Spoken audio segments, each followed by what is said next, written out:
Joined now by Stewart Mandel, editor-in-chief for college football at The Athletic. Stewart, thanks so much for taking the time today. Thanks for having me. Well, before we get into everybody else, I want to talk about you a little bit. You've always been involved really heavily with college football, with your work at The Athletic and your podcast. And I'm curious how kind of this whole addition of NIL has changed your offseason in terms of reporting. Are you more tapped in than ever now? Or do you have to be more tapped in than ever now during the offseason? Yeah, we don't have an off season now.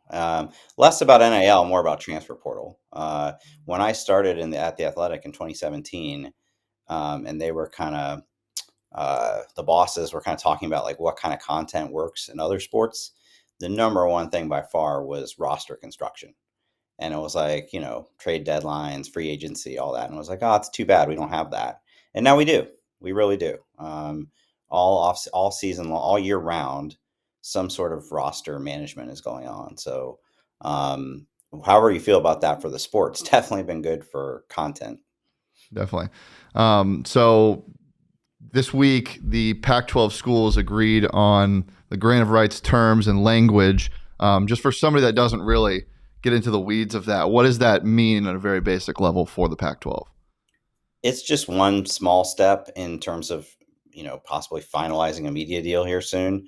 I thought the most significant detail, though, was that they've agreed to equal revenue sharing of the media part of it, which is, for conferences, the TV deal is the majority of the revenue.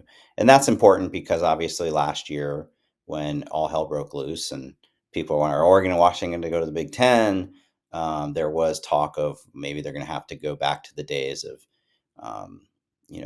prior to the current Pac-12 deal.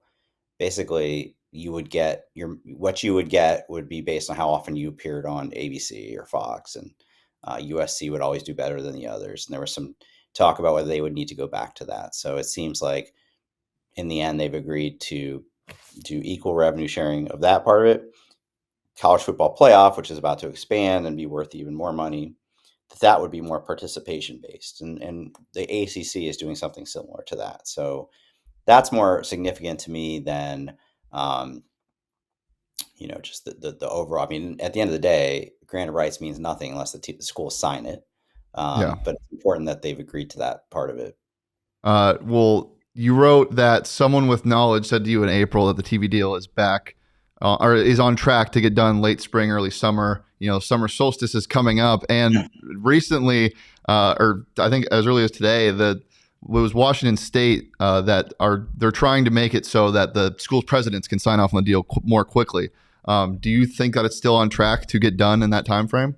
Oh, it depends on what your definition of early summer is. I mean, this whole thing has been, I just joked to somebody that, Kirk Schultz, the Washington State president, there was a Board of Regents meeting today, and he said he thought they would have the numbers within 2 weeks. And I was like, somebody's been saying that every 2 weeks for the last 3 months. It's always 2 weeks away. I wouldn't be surprised if it stretches into July. I think there's two dates to keep in mind. If they want to add San Diego State after June 30th, their exit fee to leave the Mountain West doubles. So if that's something they've agreed on, I don't know if they have, you would think you'd want to be able to tell them that before June 30th. And then Pac-12 Media Day is July 21st. And I think it'll be an absolute fiasco if they don't have the deal done before that. George Kliavkoff wants to be able to go up in front of the media and brag about this great deal he got done and that they're sticking together, not just an hour of questions about when is this going to happen? Do you think Colorado is going to leave? Remember, he's also going to get questions about this Comcast situation, and the Holiday Bowl is suing them. So, whether they have control over that or not, I would highly recommend it be done before then. Yeah. And in April, you said that basically the longer process that Kliavkoff and the Pac-12 is going through, it seems like he doesn't really have any concern that any of the four corner schools will be leaving. Do you think anything has changed since then? Do you get a sense that there is concern now? Do you think there should be? I don't think much has changed. I mean, obviously it gets reported often that the schools have all four of them met with the Big 12. Recently, there's been a lot of speculation around Colorado, but they continue. Anytime one of those presidents or ADs gets in front of a microphone, they continue to say, well, we can't do anything until we see the media deal. And so the way I put it is, like, these schools have known for 11 months that the Big 12 wants them. If they Mhm. were excited about joining the Big 12, they would have done it by now. They're meeting with them because they want to have a backup plan in case this thing goes south. And you've seen various, like, over the past year, doomsday rumors of like some doomsday scenario where they only get 20 million a year, right? In that case, yeah, some schools would probably want to leave. But from everything I've heard, there's no reason to think this deal is going to be significantly worse than the Big 12's.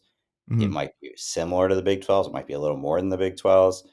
But at the end of the day, these media companies don't make these numbers up out of thin air. They're based on viewership data. And any viewership data you see, the remaining Pac-12 schools actually do slightly better in TV ratings than the remaining Big 12 schools.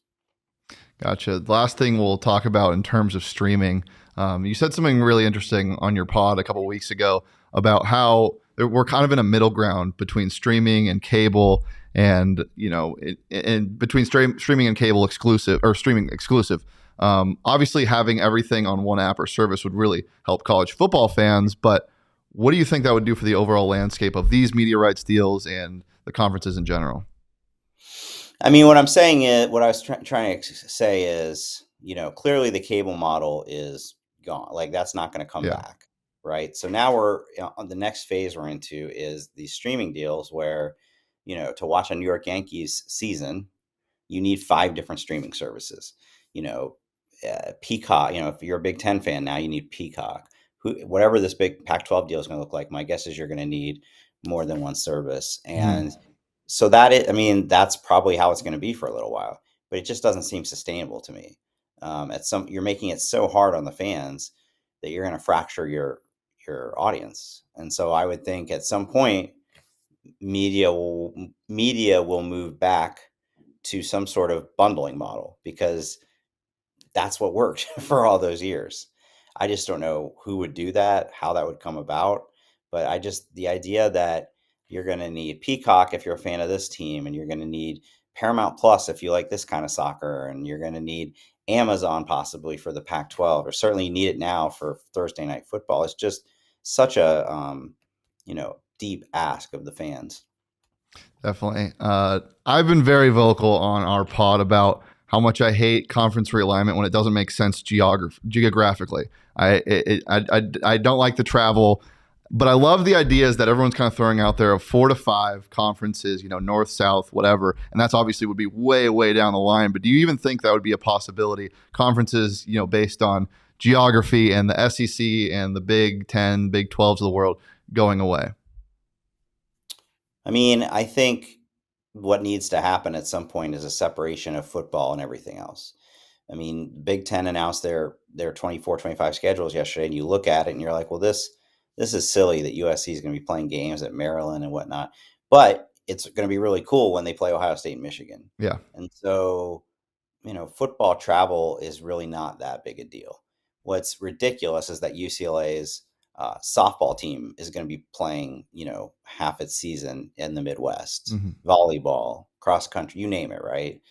What I would like to see is do whatever you want in football, but we should go back to common sense geography for the other sports. And, I don't think there's any unwinding football. If anything, over the next 10, 15, 20 years, you'll probably see more of the big brands joining together regardless of geography. But why the other sports have to follow the same path doesn't make any sense to me. Definitely. All right. Getting more into ASU specific, Kenny Dillingham has brought a lot of excitement to Tempe and just this area.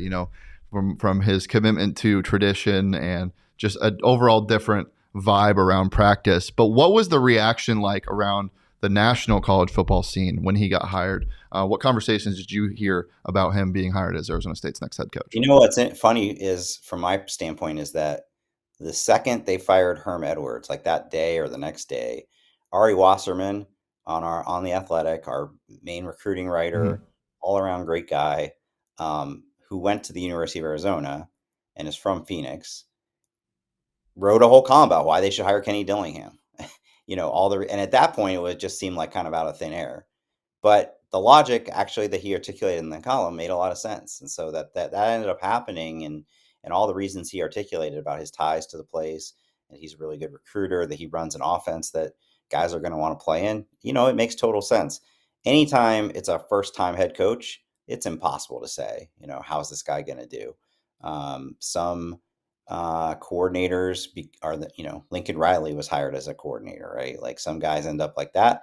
Some guys, fizzle out after 4 years. So I don't know, but it's going to be interesting. They're definitely going to be interesting to watch this year just because of, it's not the extent that Deion is doing, but he has definitely done a pretty massive overhaul of the roster through the transfer portal. Definitely. And now I want to ask you about Jaden Rashada. You and Andy Staples wrote a story highlighting the whole kind of saga behind his recruitment, decommitment, whatever. I wanted to know what your impressions of Rashada was as a person after you finished that story, and kind of, did you feel like he was a victim of all of that going into it? I do. I think that he's, he became kind of a cautionary tale for the all the bad actors that are involved in NIL at this point. And, I think everybody that has, so I've never met Jaden Rashada, but we interviewed a lot of people for this story who have, some of our reporters have been around him. Nobody has a bad word to say about him as a kid, as a person. I think he just wants to play college football. I think his dad in particular and others around him saw, dollar signs. And unfortunately, in this kind of wild, wild west, as everybody says, world of NIL, there's a lot of bad actors who don't have the kid's best interest in mind. And, who could possibly fault Jaden Rashada if somebody's offering him $13 million? Who could fault him or his family for, not turning that down? But at the end of the day, like, with the benefit of hindsight and seeing the contract, it was all a house of cards. And I think it's unfortunate that was able to happen. I hope he's found a great spot at ASU. From a football perspective, what I do know is like, he's a hyped recruit, but he's not Trevor Lawrence coming out of high school. Like, he's not somebody who would step in and start day one in SEC school. And so I think it's probably good for him that he's at a place that doesn't get quite that media scrutiny, and that he'll have a chance they're not depending on him to come in and be their savior just yet. That he'll have time to develop, because he definitely, he definitely is, the kind of player who comes in and, would really benefit from development with a good college staff. Kenny Dillingham's worked with really good quarterbacks. I hope it turns out to be a good landing spot for him. A couple more questions, both predictions. If you had to guess right now, in a couple years, where is Arizona State in a conference? Is it the Pac-12 or somewhere else? Yeah, Pac-12. Of those four schools, there's a difference, I think, in terms of, Colorado and Arizona definitely seem to be like keeping their options open. I think ASU, Michael Crow, and Utah are solidly committed to the Pac-12. Now, again, if this George Kafkoff presents a deal that's like financially disastrous, everybody has to reevaluate their options. I don't think that's going to be the case. Final question. You mention it all the time. Deion Sanders brings clicks, and whether that be people reading your stories or watching our shows, there's a lot of Colorado people in our chat occasionally. So I just wanted your official prediction, first-time head coach, who wins more games this year, Kenny Dillingham or Deion Sanders? That's a tough one to answer. I don't have the schedule. I know Colorado's got a really tough non-conference schedule. There's no way to know how Colorado's going to do. There just isn't. Like, there's no precedent for this. So I'll go with Kenny Dillingham just because there's more of a stable starting point. But if you told me Deion goes 2-10 this year, I'd believe you. And if you told me he went 10-2, I'd believe you. Like, It's just not. This has never been anything like this has been ever done. Definitely. Well, Stewart, I appreciate you taking the time. You can listen to his podcast, Audible, wherever you get your podcast, and follow him on Twitter at SL Mandel. Thanks so much, Stewart. Thanks for having me.